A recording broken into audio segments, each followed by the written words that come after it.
જય માતાજી। શું તમે જાણો છો આ 3 રાશિ પર હોય છે કુબેરની કૃપા? શું તમે વિચાર્યું છે કે અમુક લોકો સાવ મહેનત ન કરે તો પણ સફળતા તેમને મળે જ છે? જ્યોતિષ શાસ્ત્ર મુજબ 3 એવી ભાગ્યશાળી રાશિ છે જેના પર કુબેરની કૃપા છે। તો કઈ છે ભાગ્યશાળી રાશિ? ચાલો જાણીએ। એ પહેલા કમેન્ટમાં જય માતાજી લખી દેજો। જ્યોતિષ શાસ્ત્ર મુજબ 3 એવી ભાગ્યશાળી રાશિઓ છે જેમના જીવનમાં કુદરતી રીતે જ રાજયોગ લખાયેલા છે। આ લોકો શૂન્યમાંથી સર્જન કરવામાં માહિર હોય છે અને તેનામાં અદ્ભુત કામ કરવાની ક્ષમતા પણ હોય છે। અને આ 3 રાશિના લોકોને 30 વર્ષ પછી જ જીવનનો ભાગ્યોદય થાય છે અને સમાજમાં માન સન્માન, પદ અને પ્રતિષ્ઠા મેળવે છે અને તેની મહેનતથી તે સંપત્તિ પણ મેળવી શકે છે।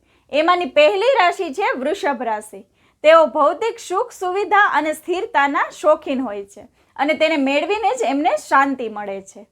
અને બીજી છે સિંહ રાશિ। તેઓ જન્મજાત રાજા જેવું જીવન જીવે છે। તેમનું વ્યક્તિત્વ ધન ખેંચી લાવે છે। અને ત્રીજી છે વૃશ્ચિક રાશિ।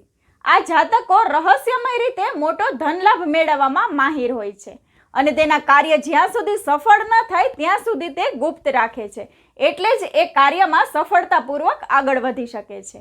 તો આ વિડીયોને આ 3 રાશિના જાતકો સાથે જરૂરથી શેર કરજો અને તમારે કઈ રાશિ વિશે જાણવું છે અમને મેસેજ કરીને જરૂરથી જણાવજો।